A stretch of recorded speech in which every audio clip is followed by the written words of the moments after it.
Hi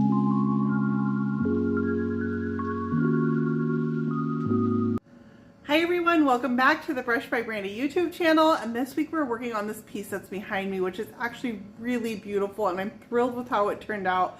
So this was a jewelry box order, but it's not your average size jewelry box. It's actually pretty large. I would call it more of a jewelry armoire.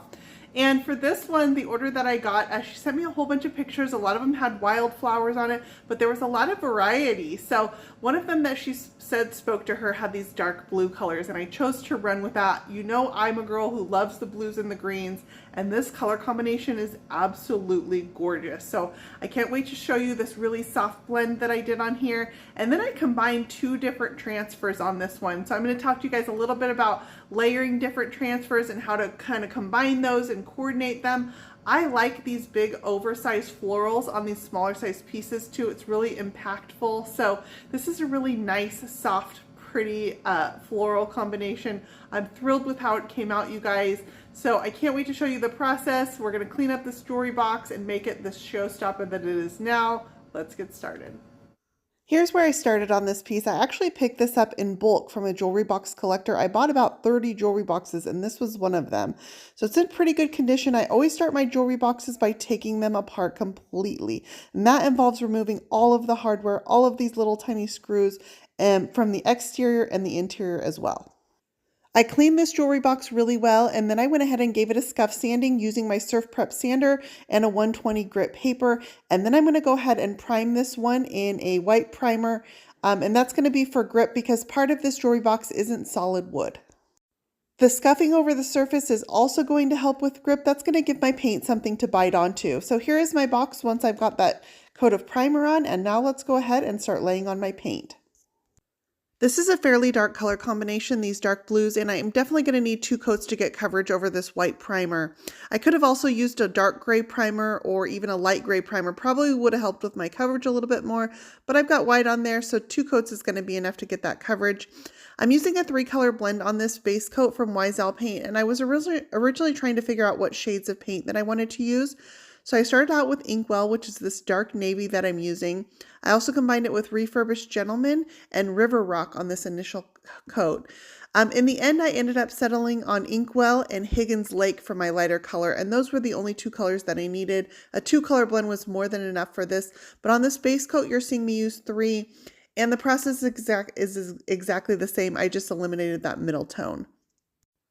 I'm using my Klingon brushes, and I'm starting out with all of my drawers in my box. Once I had all of the color laid on, I went ahead and took the drawers out and painted around the frame. You can see already the coverage that I'm getting from the paint is actually really good. That white primer is disappearing pretty quickly, so I was pretty impressed with how well these colors covered even over that white primer.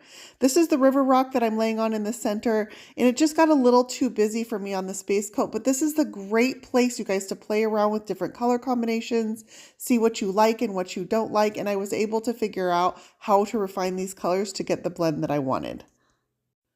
This 3-color combo is definitely beautiful, and I would absolutely use it on another piece, but I'm going to save it for another one, and we just blended the 2 colors on this one. Here's how the final look looked after 2 coats of paint on my box. It's all ready to start decorating now. I love how this blend looks. It's super soft and pretty. All right, this is actually a brand new transfer for Redesign with Prima, and this is their maxi size transfer, so it was a great size for this box. It actually has a second sheet that goes with it that has some lavender sprigs on it. So I started out with just this sheet. I wanted to use this medallion. That was one request from my customer, was to have some French script on the front of this box, and this had the size and the design that I loved, so it's going to be the perfect base to layer some floral transfers around.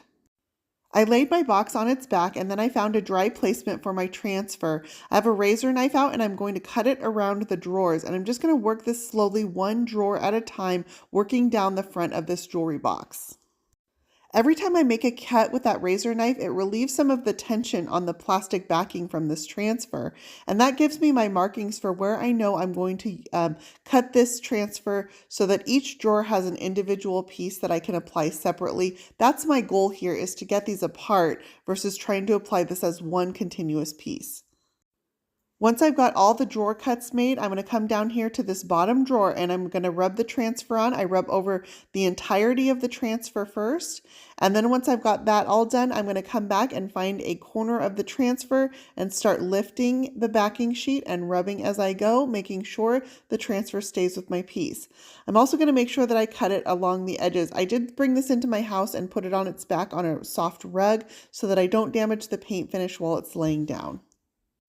I did spend quite a bit of time applying the transfers to this box. I started out with this medallion on the front and then I layered some florals around it, and I like the black script with the floral design around it. They perfectly complemented each other.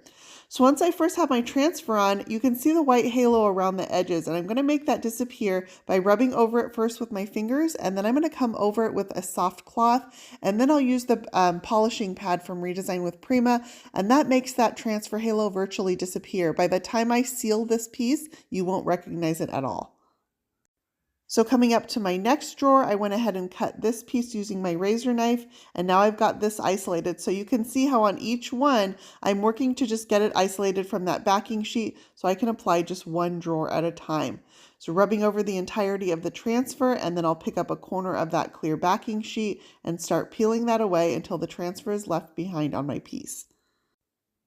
Jewelry boxes can be a great way to play around with transfers. If you're feeling like you have a little bit of inexperience, these are perfect pieces to pick up, and you can start layering your transfers on, working on how you design them. I usually will start with a center design first, a larger design, and then I will layer my smaller pieces around that. And I find doing that allows me to ground that center design first, get my overall image, and then I'm just going to accentuate with the florals around this. I would say between all of the florals on this jewelry box, I probably spent about 2 hours applying transfers. And that's a very realistic timeline for whether it's a full-size furniture piece. I often find that jewelry boxes take about the same amount of time as a full-size furniture piece. So you can kind of be surprised on that. Once I have all my transfer pieces applied and I burnish them all down using that polishing pad and the soft cloth, I'm going to come back and seal this piece in 2 coats of varnish. And then this piece is going to be done and ready for photographs. After my clear coat is on, I did add a little bit of decor wax from Redesign with Prima. This color is called Eternal, and it's this rich antique gold.